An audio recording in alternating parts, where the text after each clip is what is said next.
দারুন বাজারের সাবেক ব্যবসায়ী মরহুম ডাক্তার তৈমুর আলী সাহেবের রুহের মাগফিরাত কামনায় নতুন বাজার আলিম মাদ্রাসায় আজ আলোচনা সভা ও মিলাদ মাহফিলের আয়োজন করা হয়।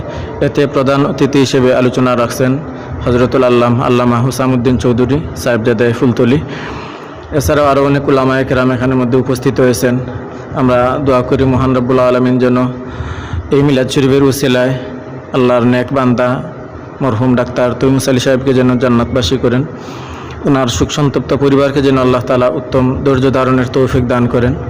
বিশেষ করে যারা দূর দূরান্ত থেকে এখানে উপস্থিত হয়েছেন, আল্লাহ তাআলা যেন সকলের এই মেহনত কবুল আর মঞ্জুর করেন।